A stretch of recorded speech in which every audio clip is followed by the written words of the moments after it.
bienvenida a las tertulias de Psicomedite. Soy Patricia y hoy, en nuestro primer programa, tenemos a una invitada muy especial. Su nombre es Carol, ella tiene la formación en un máster de jurídica y forense y actualmente se encuentra realizando su doctorado con un tema de tesis sobre feminicidios en Colombia. Bienvenida, Carol, un placer tenerte aquí. Hola Patricia, muchas gracias. Muchas gracias a ti por la invitación, por este espacio. A mí me gusta mucho lo que vos subís a la página, pero también me parece como muy bonito este nuevo formato, me encanta. Muchas, Gracias porque me siento así como súper privilegiada de ser la primera invitada en los podcasts de Psicomedite. no es para menos. Bueno, pues hoy vamos a hablar sobre violencia basada en géneros. Decir que hay algunas preguntas que las han realizado personas que han querido poner su granito de arena en este podcast y estoy muy agradecida a esas personas que han hecho esas preguntas. Y sin más, vamos a comenzar hablando de este tema con una primera pregunta que creo que sienta las bases, ¿qué es la violencia de género? Bueno, se entiende por violencias de género todas las violencias ejercidas sobre las mujeres en razón de su género, ¿cierto? Es un concepto que se ha desarrollado en la academia para nombrar los tipos de violencia a los que son sometidos las mujeres, pero por la historia de violencia que han tenido las mujeres en la humanidad, ¿cierto? De lo que ha venido siendo la subyugación de las mujeres con respecto a los hombres. Entonces, es un concepto que abarca básicamente esto, solo que, bueno, yo también leyendo sobre el tema y también sobre lo que he venido trabajando me he dado cuenta que es un concepto que ha tenido que irse diversificando. Porque, bueno, yo estoy en este momento en España haciendo la formación doctoral, pero yo soy de Colombia y cuando llegué a España, que me enteré que aquí tenían una ley específica sobre violencias basadas en género, me pareció inicialmente como extraño, ¿cierto? Violencias basadas en género no lo entendía mucho, igual en ese momento no estaba trabajando sobre el tema, pero me pregunté como por qué violencias basadas en género y por qué está destinada, o sea, por qué nombrarla de esa manera y por qué está destinada a las mujeres. Y yo lo pensaba cuando me invitaste al podcast, lo pensaba también ya como concretamente, y es que creo que tiene que ver con el hecho de los lugares que ocupan lo femenino en general, que se ejerce violencia sobre lo que pretenda ocupar un espacio femenino. Porque en ese sentido también pensamos en las personas trans, ¿cierto? En quienes nacen con genitales masculinos, se sienten identificados con el género femenino y empiezan a ocupar estos lugares femeninos y empieza la violencia contra estas personas.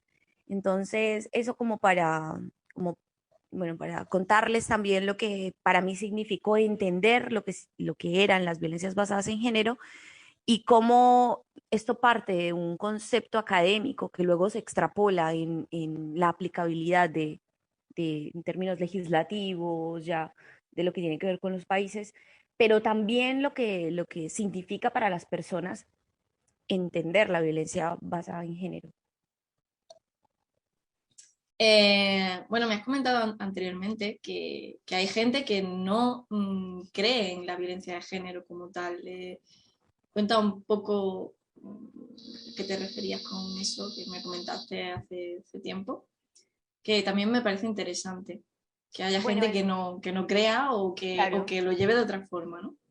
claro, es que, bueno, yo creo que tiene que ver también con haber nacido en el siglo, finales del siglo pasado o en este siglo.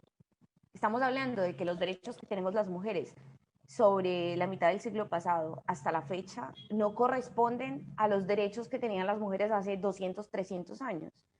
Entonces, normal que las personas, que hayan personas, perdón, que digan a estas alturas que no creen que la violencia de género exista, ¿cierto? Y es que esto no se trata de creer que exista o no exista, sino que son hechos objetivos.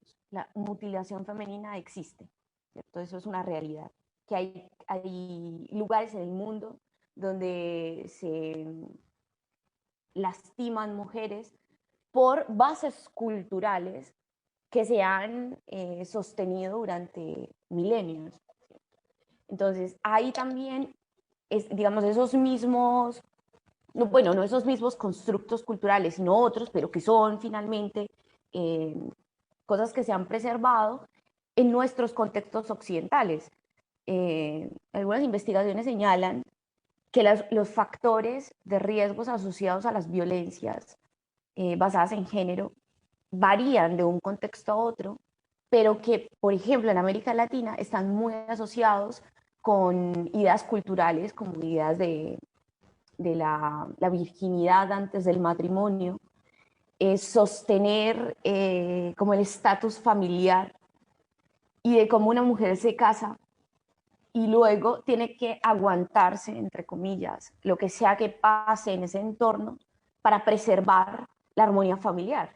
Y son ideas culturales, porque si bien el matrimonio es una institución, no significa que si te casaste tenés que morir casado, pero eso es una idea también muy marcada por lo religioso, como de hasta que la muerte nos separe, como esa idea que es cultural y además religiosa nos traza en una decisión de permanecer al lado de una persona, sí, independientemente de si es abusiva o no, de si ejerce violencia sobre mí o no, de si de si tengo libertades o no con respecto al otro. Entonces creo que tiene que ver más en ese sentido de cómo concebimos en este momento los derechos que tenemos como mujeres y de decir, claro, es que tienen, otro argumento que suelo escuchar mucho es que tienen más derechos que los hombres. ¿Ves? Como si la lucha por la igualdad a algunas personas les significara que lo que pretendemos es tener más derechos sobre los hombres, y no es verdad. Nosotras en el feminismo pretendemos que haya igualdad entre las personas. ¿Ves? Ni siquiera el discurso del feminismo ni siquiera versa sobre tener más o menos derechos, sino de tener igualdad en las personas trans, en general, toda la comunidad LGTBI y quienes nos denominamos heterosexuales o bisexuales o lo que sea, o que son personas. Sí, tener derecho como persona y no por el sexo que sea o por el gusto sexual o por cómo te sientas, ¿no? Realmente. Exacto, exacto. Y una cosa que has comentado, que sí que es verdad que, por ejemplo, la gente asocia lo de violencia de género, sobre todo, o mucha gente, yo no toda, obviamente, a tema de pareja, ¿no? Solo de que un hombre pega a una Claro, mujer. Pero sí que es verdad, claro. la mutilación femenina, genital femenina, eso, aunque sea en contexto cultural, sigue siendo también un tipo de violencia de género. Entonces, Naturalmente, claro, porque no mutilan a los hombres, por eh, ejemplo. Pues, bueno, pero hablando, claro, sí, la sí. circuncisión también en los contextos del, de los países predican, ¿cierto? Su religión musulmana o árabe es una cosa normal, consideran normal, aunque no lo necesiten, pero no es algo que les impida el goce de alguna forma. En cambio, la mutilación femenina está destinada a evitar el goce de las mujeres en el acto sexual, para destinar únicamente el acto sexual para la fecundación y para el embarazo, de lo que significa sí, ese espacio. La línea en la que estamos hablando, ¿cuántos tipos de violencia de género entonces habría y cuáles son sus diferencias? La violencia de género parte de los actores y de la naturaleza de las violencias, ¿cierto? Entonces, de las violencias basadas en género tenemos que pueden ser en los contextos dependiendo de los actores. Entonces tenemos violencias laborales, violencias académicas, violencias domésticas, violencias sociales. Y de la naturaleza de la violencia, pues tenemos ya violencia psicológica, sexual, eh, son tantas que no Económica conocemos. también era un tipo Económicas, sí, sí. de violencia que no se conoce demasiado. Sexuales, verbales, sociales, Sí, económicas, eso. psicológicas, emocionales, espirituales, Ujú. que es, digamos, como una clasificación sobre las que podemos enmarcar este tipo de violencia. Entonces, tenemos dos aspectos. Uno, lo que tiene que ver con el contexto y los actores. Y dos, la naturaleza de las violencias. Que eso empieza a conjugarse. Pero puede haber violencias basadas en género en espacios laborales, pero con una naturaleza sexual, con una naturaleza económica, con una naturaleza verbal y demás. Entonces, por eso crea como tanta confusión. Por eso las violencias basadas en género no están restringidas a lo doméstico y no tienen únicamente una naturaleza física o psicológica, sino que también la tienen en términos económicos. Y bueno, más o menos como el marco del concepto general. Exacto, es que, por ejemplo, la que se conoce como tal es la que has dicho, la de pareja íntima, la que más se mueve, también ahora se está conociendo un poco más la violencia psicológica, sí que es verdad, pero por ejemplo la violencia económica pues a lo mejor causa mucha duda, ¿no? Porque dice, ¿qué es o a qué punto llega, ¿no? De ser violencia económica, ¿no? Que hay conceptos que todavía dentro de este marco pues no se desconoce mucho en la población general o no se quedan claras o incluso no las personas que la viven no lo viven como tal porque a lo mejor el contexto cultural de hace años pues era el depender de tu marido, ¿no? Sí, distinto, sí. Y es como, pero es que ahora trabajan. Es que escucho los argumentos todo el tiempo, pero es que trabajan, ganan su dinero, tienen autonomía económica. Pero voy a poner un ejemplo, puede ser cotidiano. Em, una persona convive, dos personas conviven, ¿cierto? Digamos una relación heterosexual, conviven las mujeres y el hombre. Y pues cada uno tiene su sueldo por su trabajo. Y puede ocurrir que el hombre, por ejemplo, reciba su sueldo y destine su sueldo a lo que él considere, ¿cierto? Pagar cuentas, ocio, demás, destina su dinero.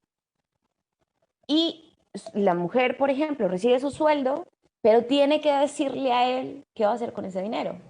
Mira, hice tal cosa. Incluso él decirle, a mí no me parece que hagas eso con este dinero, deberías hacer esto, o te vas a malgastar esto de esta manera. O por ejemplo, que la chica quiere hacerse una cirugía plástica con el dinero que se gana. ¿Sí? Y él le dice, ¿por qué te vas a hacer esa cirugía si no la necesitas? O ¿por qué te vas a comprar esa blusa si no la necesitabas? Tenés 1000 blusas. O, o, o te vas a hacer, no sé, algo. Entonces, es como eh, termina como desdibujándose los límites de mi libertad económica, de mi gasto monetario, con la relación de pareja. ¿Ves? O cuando, bueno, esto es algo que yo también vengo pensando hace mucho tiempo, que nos pasa en nuestro contexto, y es que en Colombia es muy común, en general en Latinoamérica es muy común, eh, la maternidad, pero sin paternidad, ¿cierto? El abandono en edades tempranas del padre. Y incluso cuando sabe del embarazo, el abandono inmediato. Yo de mi contexto tengo muchas amigas, muchos amigos, que en cuanto su padre supo que su madre estaba en embarazo de él, se fue y se perdió y no supo nada más. Pero es que no estoy hablando de una, dos, tres personas, estoy hablando de muchísimas personas con esta realidad. Entonces, crecemos en contextos donde vivimos nuestra madre, nuestra abuela y nuestros hermanos. Hay ausencia del padre, ¿cierto? Pero la dependencia económica empieza a ser en ese contexto de las familias, ¿cierto? Dependemos económicamente de nuestras familias. Y luego, cuando nosotros ganamos dinero, digámoslo de alguna manera, eh, tenemos que responsabilizarnos del gasto económico de nuestros hogares. Y porque eso se perpetúa. Luego, nuestros hijos, o sea, es que venimos de generación, por lo menos dos generaciones, en las que no hay, los padres están ausentes, no hablo de todos, obviamente, pero que sí es una realidad que nos aborda. Y luego, es violencia económica, porque no tenemos los apellidos del padre, primero. Entonces, ¿cómo reclamamos digamos, en términos penales, que no hay asistencia económica? Yo vengo pensando en esto hace mucho tiempo y creo fervientemente que el abandono de la paternidad en edades tempranas o incluso desde el embarazo hace parte también de la violencia económica a las mujeres. Porque no está, porque sabe esa mujer embarazada con su familia, con su madre, con sus hermanos, que le toca sola hacerle frente no solamente a la maternidad, sino también a lo que le significa la vida entera de esa persona. ¿Cierto? Porque tampoco, y esto ya es escambroso, digamos, ya de la idea de lo que significa el aborto, por ejemplo, pero tampoco hay garantías frente a una mujer que tenga esta realidad, que decida en ese momento abortar, que le toque acudir a sitios clandestinos para hacerlo, y eso también termina siendo un tipo de violencia basada en género. Mm. Nosotros en Colombia tenemos un delito que, que yo no sé si existe en otras partes del mundo, pero se llama inasistencia alimentaria, como delito, castigado penalmente. Y yo hice mi trabajo de grado, lo hicimos tres compañeras, dos compañeras y yo, somos entre tres, y trabajamos como el tema de, de la demanda femenina en el contexto de lo penal a través del delito de inasistencia alimentaria. Y nos dimos cuenta de eso, de cómo se usan las instituciones, digamos el uso de la institución, para reclamar algo que no tendría que ser reclamado. Que es obvio eh, que si yo como mujer estoy embarazada, no estoy embarazada sola, estoy embarazada con un otro, y ese otro tiene la misma responsabilidad económica que tengo yo que estoy gestando, por decirlo de alguna manera. Pero la libertad de que el otro pueda irse y no aparecer jamás, pues la tienen los hombres, no la tenemos las mujeres, porque no es que el otro tenga que irse con el embarazo, porque biológicamente no, es verdad, pero creo que es algo cultural también. Eso no pasa tanto en España. Yo desde que estoy aquí, las personas que conozco, vivo con mi padre y mi madre, y si están separados, mi padre responde por mí económicamente, y yo es que no he escuchado ninguna persona que me diga, no, mi padre se desapareció cuando, cuando yo tenía 2 años o 3 años, o cuando se enteró que mi madre estaba embarazada, que seguramente hay casos que ocurren, es verdad, pero no con la frecuencia que ocurre en mi contexto, en el contexto donde yo soy. Claro, o sea, eso, obviamente lo del abandono, sí, sí sería un tipo de violencia de género. Pero me ha dado a pensar que esto quizá no tiene nada que ver. Lo de, por ejemplo, una mujer que quiera ser madre soltera, eso ya ahí obviamente no tiene nada, ¿no? Claro, Que pero es que también hay que reflejar. sí es el deseo de serlo. O Claro, sea, si yo, por sí, sí, ejemplo, eso ahí. deseo ser madre soltera y quedo embarazada de otro, pues le diré, mira, yo no quiero convivir contigo, igual negarle la paternidad a otro, me parece que también es un tipo de violencia, Exacto.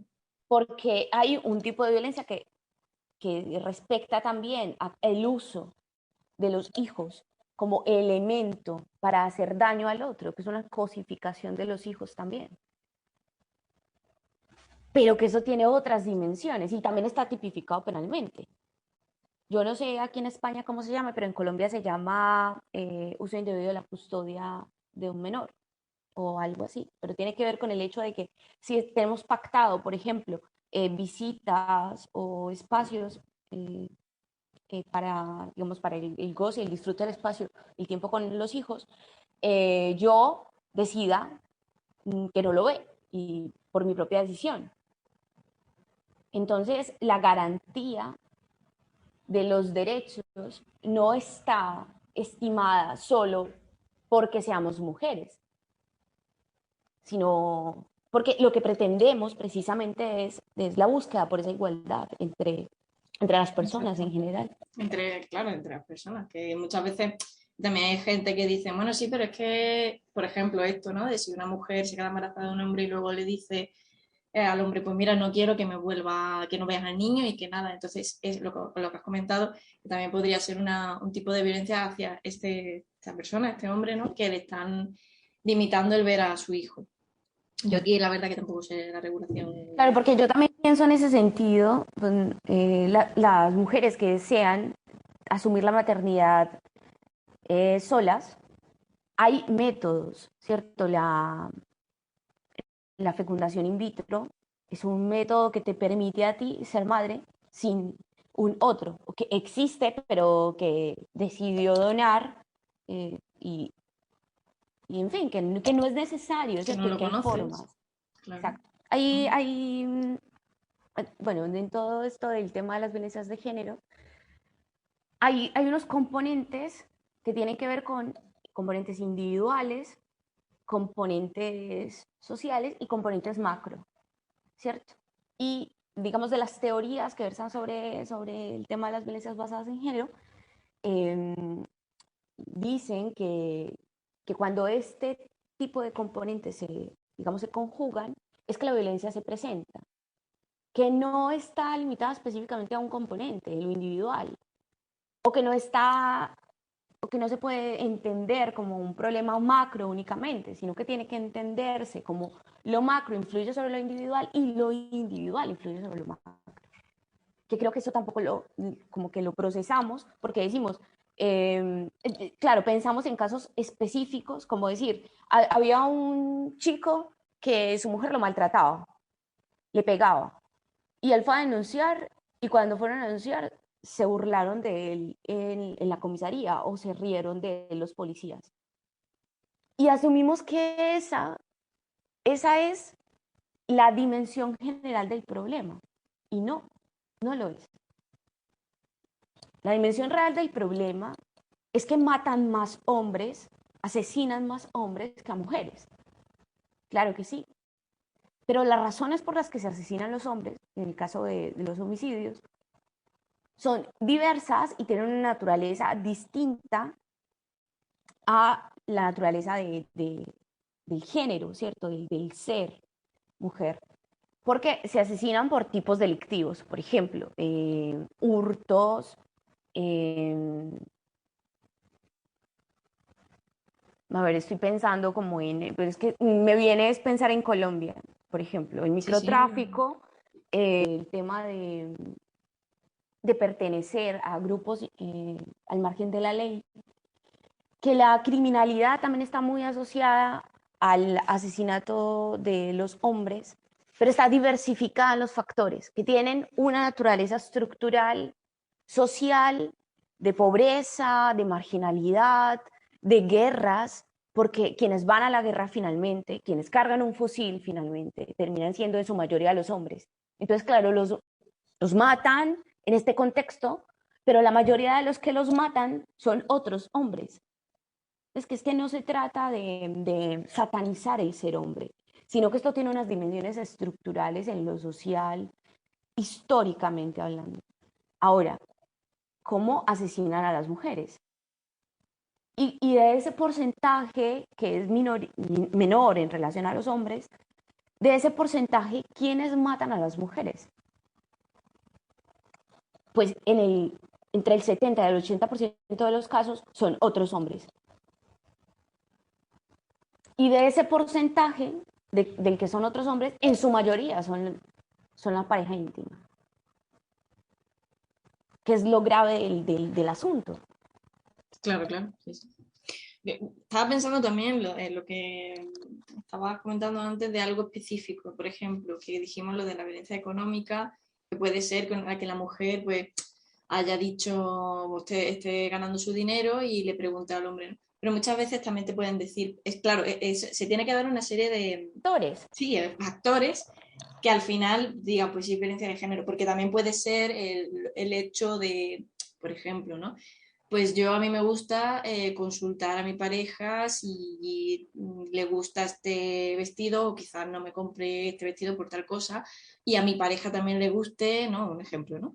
Sí, que sí, consultarme a mí, pues si se puede comprar o no es que se pueda comprar, sino que si me parece bien, ¿no? Que eso también un poco depende del contexto de la pareja, ¿no? Imagino que si es violencia de género como tal, sería ya otros factores que se den y, por ejemplo, una relación sana, pues también a lo mejor pues te gusta consultar claro, porque, claro. bueno, por compartir también con esa pareja, ¿no? Que para que también se vea que puede darse los dos tipos, pero que no automáticamente porque tú le preguntes o porque esa persona te pregunta a ti, eso es violencia. Me parece Exacto. un Y poco. esto que estás diciendo exactamente eh, opera también en otras formas y otros tipos. Por ejemplo, en el caso de los feminicidios, todos los feminicidios, no, a ver, partamos de la base, ¿cierto? La palabra feminicidio es una palabra de la traducción del castellano de femicide, femicide, que es, digamos, el concepto, el primer concepto que se estimó. Pero ese concepto estimaba que se asesinaba a una mujer por el hecho de ser mujer. Y eso luego trajo un montón de problemas, porque ¿cómo podemos entender que a una mujer se le asesine por el hecho de ser mujer? O al menos eso en términos penales, ¿cómo lo aplicamos? ¿Cómo podemos demostrar penalmente que a una mujer se asesinó con materiales probatorios, elementos materiales probatorios suficientes, que esa mujer se asesinó por el hecho de ser mujer? Entonces eso maxificaba de una, sí, hacía más grande el número de casos que quedaban en la impunidad por la dificultad que hay de demostrar eso. Pues luego, cuando surge el concepto de feminicidio, que ya es la traducción, que surge precisamente en México, que ya se vincula al Estado y dice, es que la responsabilidad sobre la muerte de las mujeres, el asesinato de las mujeres, tiene también una naturaleza estructural, estructural en la sociedad, estructural en las leyes que protegen la vida de las mujeres, porque no hay garantías, porque no hay igualdad en el acceso a ciertos servicios y ante la desprotección, pues hay mayor vulnerabilidad. Entonces, eh, a estas alturas, pleno 2021, en el que ya está en parte garantizado, entre comillas también, porque hay otros contextos en los que no, pero que se podría decir que está garantizado el acceso a los servicios, siguen pasando, siguen asesinando mujeres. Entonces ya, ¿cómo nos ubicamos en los contextos penales para decir, este asesinato de esta mujer corresponde con un feminicidio o es un asesinato de una mujer como pudieron haber asesinado a un hombre? Iba por la calle, la iban a robar y por robarla la asesinaron. Por solo poner un ejemplo.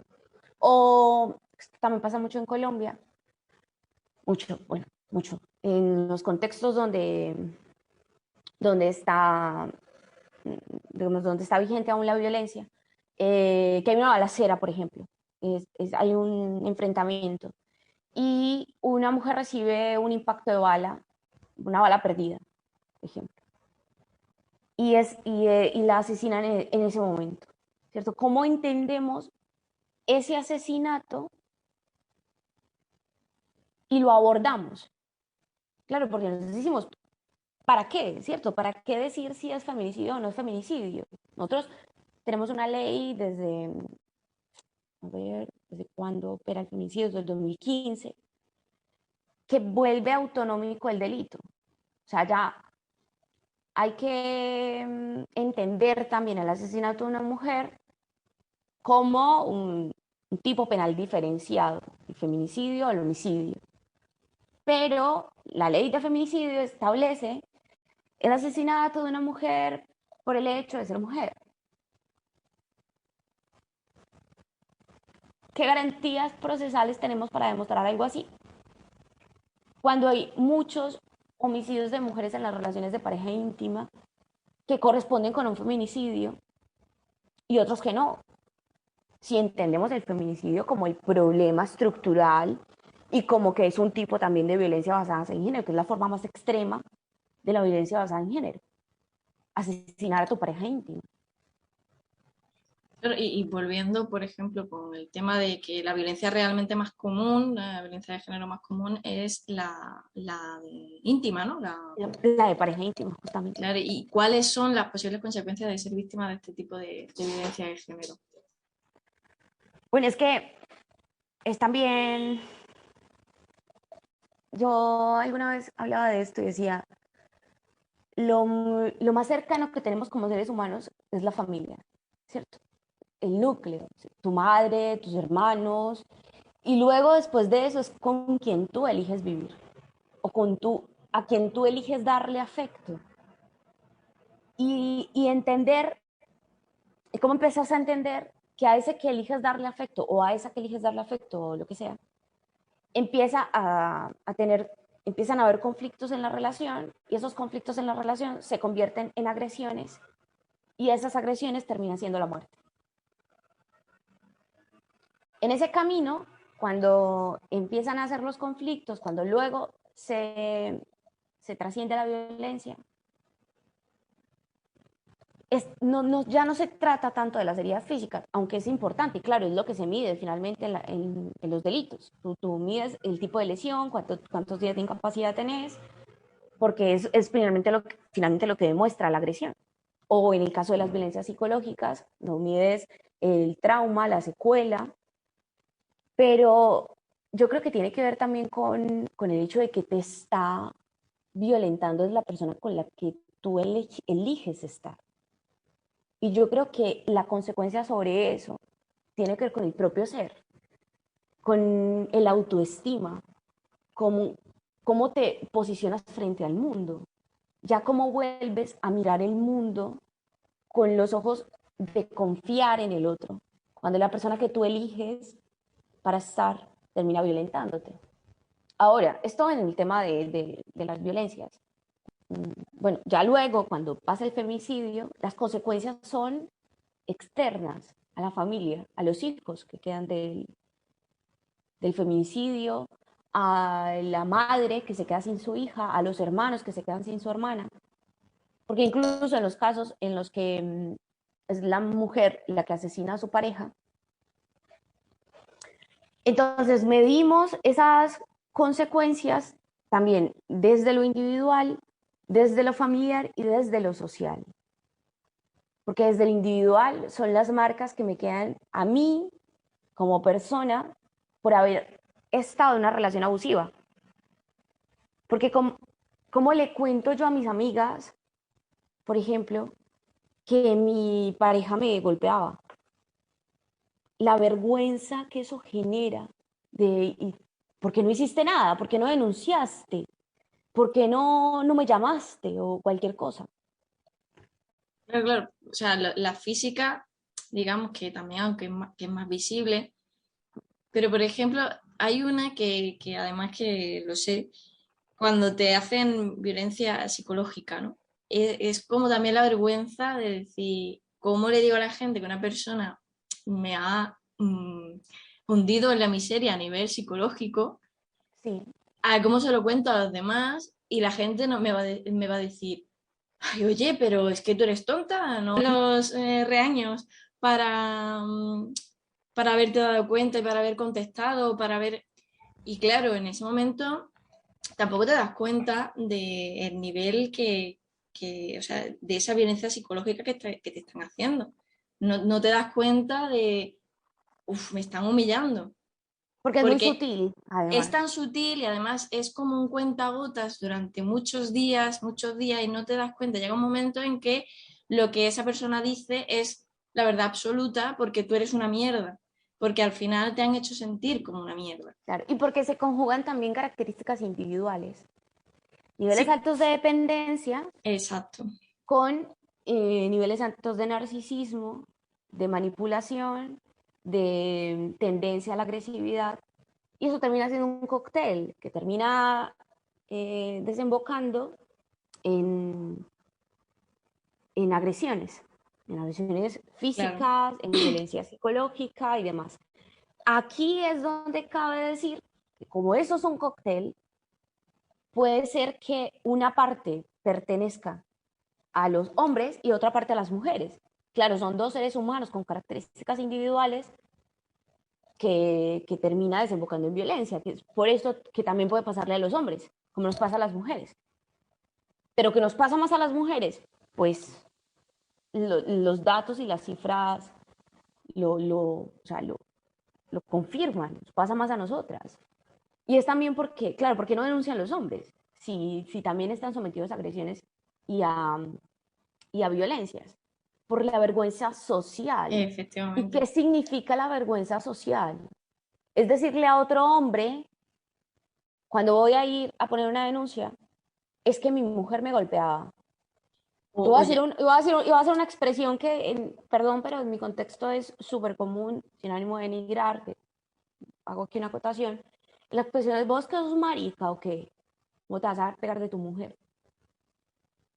o aquí, si por ejemplo te hacen a lo mejor al hombre violencia psicológica, ¿no? Que yo veo a lo psicológico también porque es algo que no se ve y hay a lo mejor que al hombre que le dicen le manipula a la mujer o le hace violencia o lo humilla, lo que sea, él tampoco lo dice porque sus amigos le pueden decir eres un pagafanta, eres un pringao, son Exacto. que también pues una cosa que por eso mismo, socialmente, por lo que la vergüenza social, como has comentado, de decir, ostras, pues que a mí, que soy un tío, que soy fuerte, porque la sociedad me dice que tengo que ser fuerte, pues me están haciendo este tipo de cosas a una mujer, en este caso, o bueno, puede ser un hombre también, ¿no? Pero en este caso que estamos hablando, y cómo te puedes dejar manipular por esa persona, que eres un tío, Claro, ¿no? No sé, claro. que también es Ahora, algo que... lo preguntabas también en lo de las consecuencias, que estamos, claro, justamente de lo que seguimos hablando, de las consecuencias individuales, y alcanzamos a tocar las consecuencias sociales, o sea, de lo que tiene que ver con la familia, con los amigos, con los contextos laborales. Otra cosa son los contextos laborales, cómo explicamos a nuestros compañeros de trabajo o a nuestro jefe que no puedo ir a trabajar porque tengo una lesión física que es visible o una lesión emocional, que no puedo estar 5 minutos sin llorar, que nadie me puede hablar porque me rompo en llanto. Entonces, ahí todavía tocamos las consecuencias sociales. Ahora, las consecuencias a nivel ya estatal tienen que ver con el hecho de que yo que estoy todo el tiempo en los dos lugares, digo, mis hermanas, mi madre, mis amigas, viven en un país, y en general, nosotras nacimos, crecimos, vivimos en un país donde hay un índice o una estimación anual de asesinatos de entre 900 y 1000 desde el 2015. Y la desagregación de esos datos todavía es muy confusa, que no sabemos exactamente a qué corresponden las cifras. Y yo estoy viviendo en un país donde las cifras oscilan entre 60 y 70 casos anuales, cuando la diferencia poblacional es muy poquita. Nosotros tenemos casi 50 millones y ustedes también tienen casi 50, o sea, entre 45 y 50 millones. No es porque haya más gente, que haya menos gente, no es exactamente igual. Pero son las garantías de también la sensación como de que estás en un contexto que protege tus derechos. Y yo hablo con mujeres acá y me dicen, es que no nos protege nuestros derechos, no sé qué. Claro, como sociedad todavía hay muchísimo por hacer, es verdad, pero es que cuando ves otros contextos, cuando ves la magnitud del problema, de las violencias en otros países, decís, claro, la sensación de desprotección allá es una consecuencia directa a nivel macro y a nivel estatal, que a mi sentir desde aquí, es una consecuencia gravísima, que yo no pueda salir de mi casa a cierta hora porque estoy en riesgo de que me maten o me violen. Y yo aquí salgo a la 1, 2, 3 de la mañana, a la hora que sea, llego a mi casa y me siento tranquila. Eso es una consecuencia. Es una consecuencia en la que yo no sé si nosotros no sé, no sé si lo pensamos. Yo lo pienso porque veo la diferencia y sé que las personas que hemos salido de allí lo notamos, pero, pero que creo que es una consecuencia bastante grave, que nos marca como sociedad, que nos marca, eh, sí, como mujeres también. La verdad es que me estoy quedando un poco helada con todas las cosas que me estás contando. Bueno, seguimos un poco así con las preguntillas. Una pregunta que nos han hecho es ¿cómo saber que eres víctima de violencia sexual, sobre todo la sutil? ¿Cómo saber eh, eso? Pues, que eres víctima de violencia sexual, pero de forma sutilmente. Bueno, y volvemos a las violencias en las relaciones de pareja. Es que es cuando uno habla de esto que se da cuenta que son las más comunes, pero sobre todo por las preguntas que surgen. Eh, claro, lo que decías ahora de lo económico, del ejemplo que ponías, de consultarle al otro, de decirle al otro, de tener en cuenta al otro en una decisión que es propia. El goce sexual es una decisión propia. Uno termina compartiendo con el otro esos espacios sexuales por voluntad, ¿cierto? Porque la sexualidad se vive individual y también se vive con otro u otros, en el caso del poliamor. Y, pero bueno, no dejan de ser decisiones. Entonces yo pongo sobre la mesa lo que yo deseo y quiero y con lo que gozo. El otro pone con lo que goza y demás. Y uno de los dos cede ante el deseo del otro. Sí, estoy hablando por igual, hombres y mujeres, porque habrán prácticas sexuales en los hombres que a las mujeres les parece aberrante y deciden no hacerlo, las mujeres, por decisión, por voluntad, y hay quienes se someten solo por el goce del otro, o igual pues, viceversa. Entonces yo creo que la violencia empieza cuando deja de ser por voluntad propia y eso se convierte en una actividad solo por complacer al otro. Cuando yo no encuentro goce en ese espacio, pero es también el temor a decirle al otro, ve, yo no me siento cómoda, me siento cómodo con esto, yo no disfruto haciendo esto y lo hago solamente por complacerte a vos. Y también el temor a que la relación se acabe por eso. Claro, pero eso también es un ejercicio que tienes que hacerlo contigo mismo o contigo mismo, porque muchas veces a lo mejor dices, pienso yo, ¿no? No voy a hacer esto, pero luego piensas, ¿no? Si a mí también me gusta, ¿no? Pero a lo mejor si haces una reflexión para ti mismo, para ti misma, luego piensas, pues a lo mejor no me gusta.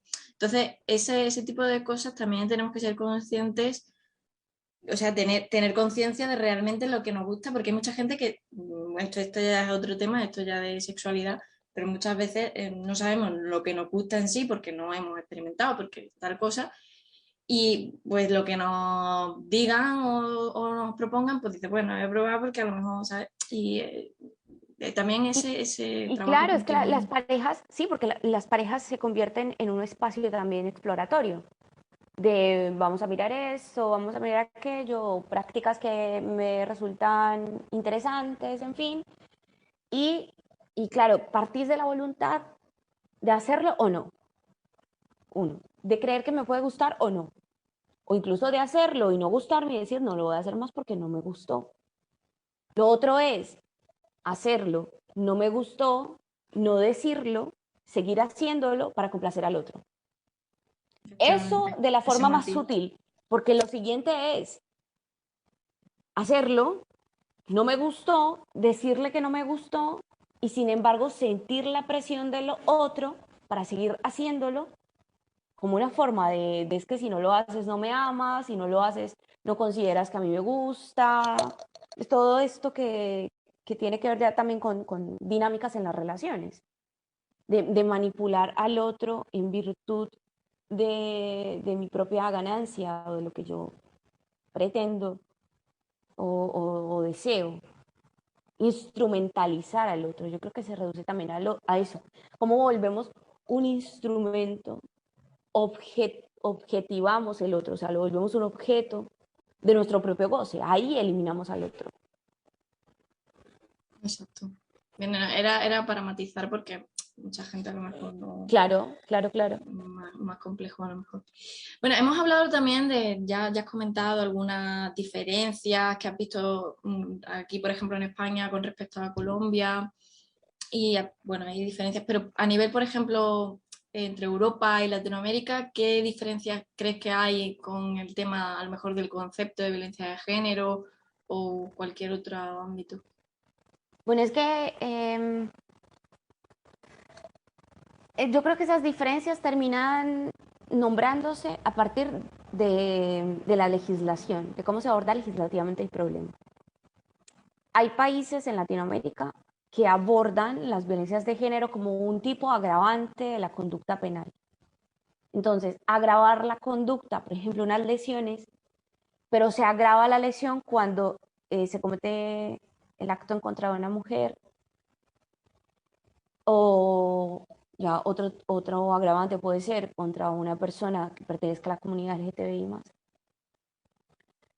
Y en España, específicamente, que existe un marco normativo de las violencias basadas en género.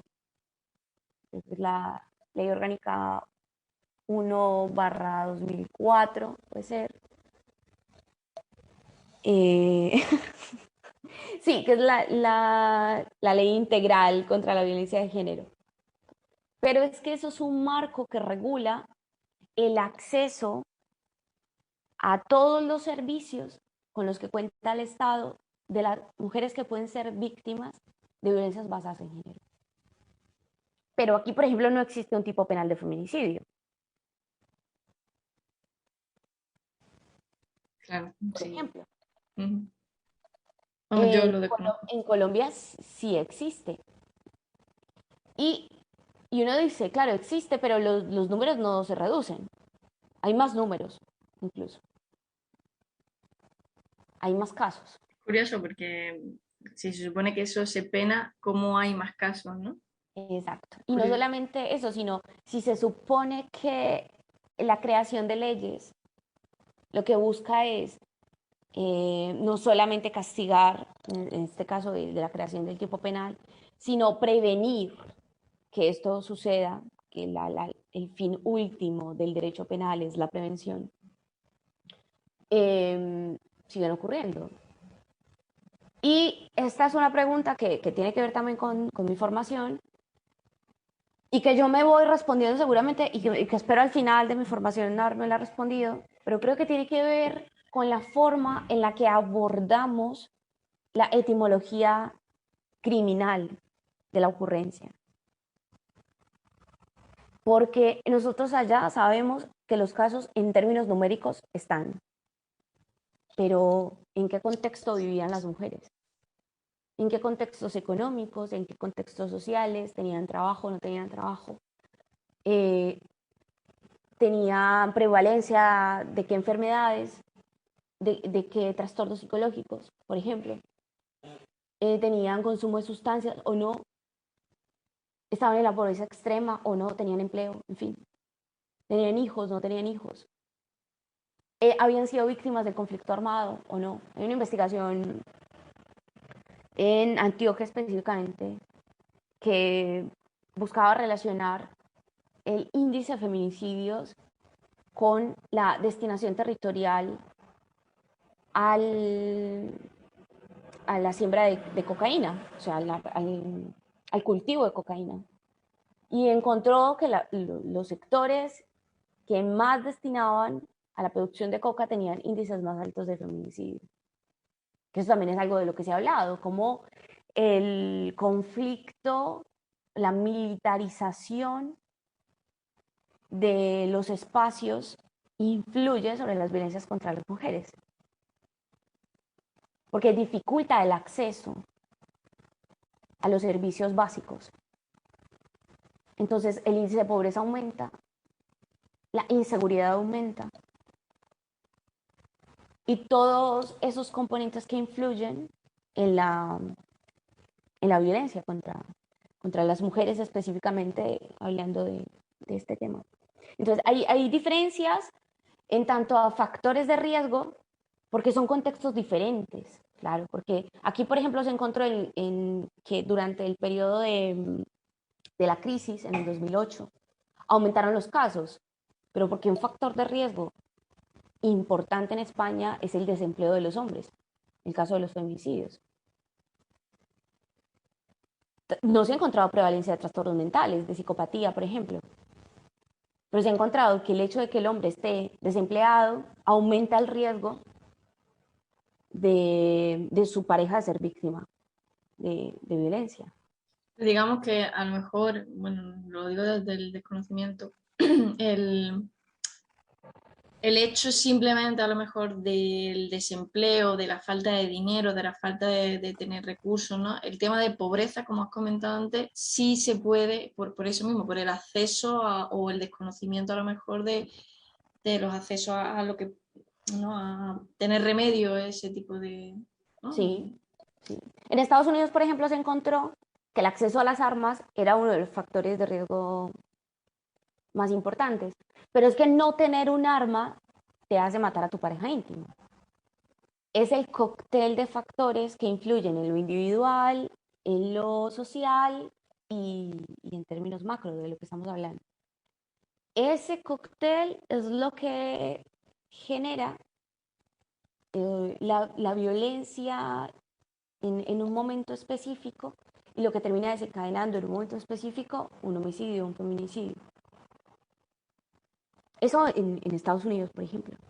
Pero en Canadá se ha encontrado que las poblaciones más vulnerables eh, son los nativos. Por ejemplo, las comunidades que se conservan indígenas tienen un riesgo muy alto de feminicidio, de violencias basadas en género. Sí, no, que digamos que cada uno tiene, que se da una serie de factores dependiendo del país también, ¿no? Exacto. Pero claro, también me gusta matizar porque obviamente siempre que se habla de, pues, ¿qué pasa? ¿Que la persona que está desempleada es la que va a matar a su pareja? No, tampoco te tiene No. que dar una serie de factores, me gusta matizar por si acaso, Sí, una claro. serie de factores que den ese, ¿no? A ese Sí, sí, completamente de acuerdo. la consecuencia. Y pues yo por ahí encontré un ejemplo eh, que decía sobre los factores genéticos y los factores situacionales, ¿cierto? Como un hombre, por ejemplo, con una propensión a la impulsividad, en medio de una situación en la que, por ejemplo, tiene altos consumos y está alcoholizado o está bajo los efectos de alguna sustancia, ese conjunto de factores frente a una situación que lo detone, pues puede provocar sí, desencadenar una violencia o al final un feminicidio. Que no por sí mismo el consumo, no por sí mismo la propensión a la impulsividad, y no necesariamente las dos cosas desencadenen, pero sí lo situacional. Exacto, que puede darse, pero no tiene por qué ser siempre así, tal cual. Exacto, sí. Vale. Otra pregunta que nos han hecho es ¿cómo se crean las llamadas estadísticas oficiales, las que se basan para cuantificar? Bueno, es que desde lo penal, por ejemplo, estamos hablando de hechos, los hechos penales se cuantifican por cantidad de delitos, por actores en el delito. Entonces, ¿cuántos homicidios han ocurrido en el año? Pues, los hechos existen, o sea, existen las noticias criminales creadas, por solo poner un ejemplo.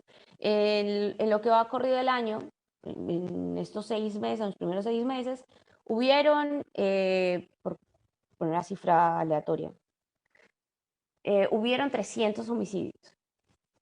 Eso es fáctico.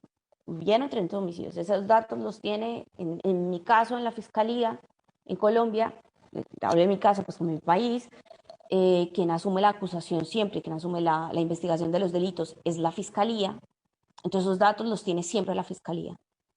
Pero en España, por ejemplo, supongo que esos datos, medicina legal o quien se encargue de llevar, pues, o la policía, pues, por ejemplo, los juzgados.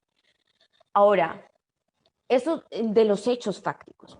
Ahora, eso tiene que pasar por la tipificación del delito. Entonces, se parte de que asesinaron a una persona, hombre o mujer o trans, o en fin, etc. Ahora, los motivos por los que asesinan a esa persona, ¿qué los determina? O los motivos por los que ocurrió la agresión, ¿quién los determina? Pues cuando eso se somete a un juicio, cuando hay unas partes que ponen en foros, ¿cierto? En el tema del debate, en este caso en estrados, eh, las razones por las que esa agresión se cometió. Entonces, cuando se demuestra que esa agresión se cometió por razones de género, o se asesinó a una mujer por el hecho de ser mujer en un contexto de abuso, en una violencia continuada, etcétera, eh, ese dato final se tiene es de los juzgados, de cuántos casos que al principio era un hecho fáctico, al final se demostró que era un feminicidio, o al final se demostró que había ocurrido esa lesión por, por razones de género. Pues es una estadística que arroja el sistema. Pero cuando se demuestra que los hechos correspondieron a esto que estamos nombrando, no democráticamente, las personas dicen, ah, es que hubieron 70 casos de lesiones basadas por violencias basadas en género. ¿Y de dónde sale que son violencias basadas en género? Pues porque son delitos y porque luego se tiene que demostrar que la ocurrencia de ese delito fueron con estas y estas circunstancias. Al final eso arroja una estadística. Pues nosotros tenemos una dificultad enorme en nuestro sistema con respecto a eso. Porque ya partiendo de que hay, yo creo que las lesiones son el tipo penal que más se presenta a la fiscalía por temor a equivocarme y que no sé la cifra exacta, pero por el espacio en el que estuve también haciendo mi práctica, en fin, veía que la torre de las lesiones siempre era la más alta. Torre de lesiones, torre de violencia intrafamiliar. Siempre tenía más que relación a los demás, los hurtos, los abusos de confianza, la delincuencia común, llamada así. Entonces, eso elevado a lo nacional, las cifras parten de que son altísimas. Ahora, ¿cuántas de esas cifras altísimas corresponden a violencias basadas en género? Pues esos datos los arroja el final del proceso. Por eso esos datos siempre vienen con años anteriores, por lo que tardan los procesos. No podremos saber en este momento cuántos casos de violencias basadas en género hay en lo que ha corrido el año, a no ser de que se hayan resuelto. Sabremos los del año pasado si ya se resolvieron, o los del 2019 si ya se resolvieron. Que es, digamos, la forma en la que se hace la estimación estadística. Interesante todo esto, la verdad es que estoy aprendiendo mucho porque no hay muchas cosas que se me escapan. Vamos a la última pregunta, Carol, y es ¿cómo puedo ayudar a una víctima de maltrato? Yo creo que lo primero es que nos tenemos que educar, tenemos como una obligación como sociedad sobre las rutas de atención. O sea, una amiga nos llama a las 3 de la mañana a decirnos que su pareja le está golpeando. ¿Alguien sabe qué hacer en ese momento? Realmente. Yo llamaría a la policía y ya está. Exacto, eso es una noción de la ruta. Claro, porque sabes que aquí vos llamas y la policía acude al O instante. iría O, corriendo también a su casa. claro, pero ¿cuánto te puedes tardar en llegar a su casa? Mientras Claro. ese tiempo puede ser que llegues y esté asesinada. Uno no tiene la noción exacta del tiempo que puede pasar entre que una persona está siendo violentada y que puede matarla. El tiempo puede ser meses, días o minutos. Entonces, ¿cuáles son las rutas? Lo otro es, ¿qué me alerta a mí a pensar que alguien puede estar siendo víctima? Porque una cosa, en el mejor de los casos, hablo comillas, no mejor, pero en el mejor de los casos, me llama y me dice. Pero yo cómo me doy cuenta por lo que dice en una conversación común, por lo que le cuenta a su familia, por cómo empiezo a verla, que su estado de ánimo, cómo yo empiezo a ser eh, también como vigilante, perdón, de este tipo de señales.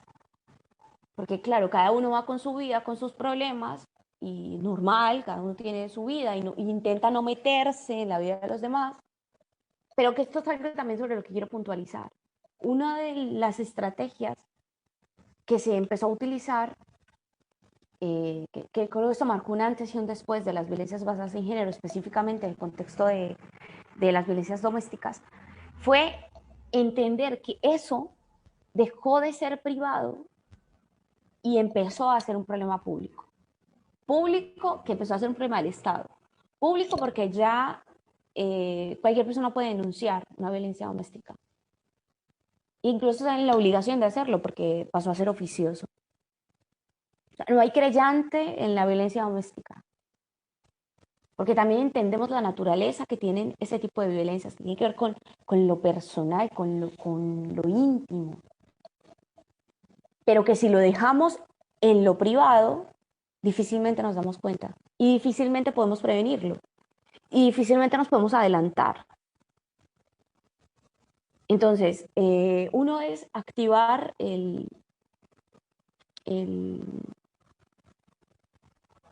las alarmas, ¿cierto? Activar el sensor de alarmas frente al otro, agudizar la escucha en el discurso. Lo otro es ya las características específicas, lo que hablábamos ahora, ese cóctel de factores que si estamos viendo que una persona está inmersa en este tipo de conductas, pues no empelicularse, porque no se trata tampoco de eso, de creer que entonces porque esto esté pasando ya al final la van a matar o lo van a matar, en fin, no, sino estar alertas. Eso puede pasar en cualquier momento. Que nadie está excepto, nadie, absolutamente nadie está excepto de estar en una situación de violencia doméstica. Es más, en España hay un fenómeno ya, digamos, en los últimos años, del porcentaje alto de casos de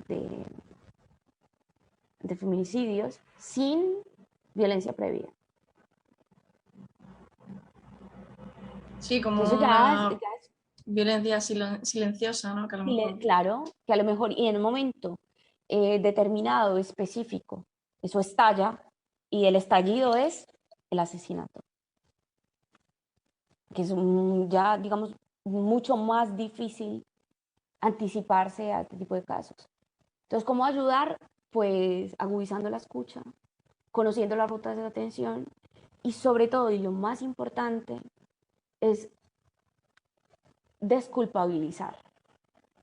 Porque también, no sé si sucede acá, conozco casos acá, pero en mi contexto, por ejemplo, es muy común, pero vos que sos boba, ¿cómo te ocurre? O ¿cómo te vas a aguantar? O sea, o claro, es que es una mala madre, o claro, es que ella también consume, o estaba borracha, o qué hacía para ella a esa hora, o es que tenía un amante. Como si tuviésemos la noción de un ideal de víctima, como que es que si hubiese una forma de ser víctima de este tipo de cosas. Eliminar, eliminar la respuesta de culpabilizar a quien sea que tengo enfrente que me esté contando una situación así. Porque no va a querer contarnos.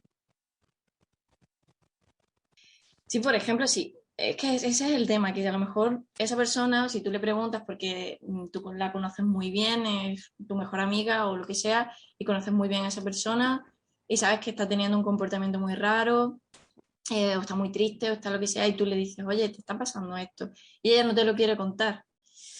También es una forma a lo mejor de lo de quitarle culpa, también lo había entendido yo por el tema de decir, porque muchas veces a lo mejor las personas que están sufriendo violencia se sienten culpables o se sienten que lo merecen, ¿no? Porque le han hecho también creer un poco que merecen ese trato. Claro, también quitarle ese hierro, ¿no? Y decirle a esa persona que, oye, que no eres culpable, que no tienes que estar soportando esto, que no tienes, no eres una mala persona, ¿no? O no eres tonta, o no eres, que a lo mejor ese tipo de palabras, ese tipo de trato también hace que se desbloquee un poco esa persona y te intenta también un poco abrir, se intenta un poco abrir a ti y contarte, y a lo mejor ya ahí sí también te puedes anticipar un poco a cualquier cosa que pueda pasar posteriormente, ¿no?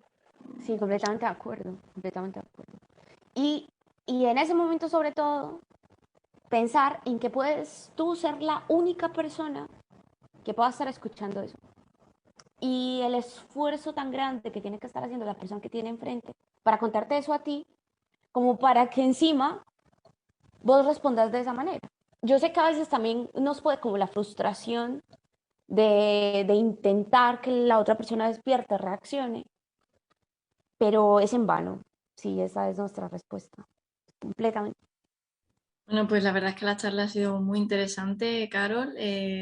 Yo No, muchas gracias por invitarme. te invitaré más veces para hablar de otros temas, o incluso cuando vaya avanzando tu tesis Sí, para seguir bueno, conversando. ojalá que sí podamos avanzar y al final pues identificar estos factores, porque eso va precisamente sobre los factores psicológicos y sociodemográficos en Colombia, el feminicidio, porque en España pues se han adelantado muchas investigaciones al respecto y nosotros en Latinoamérica pues estamos todavía en camino con ello.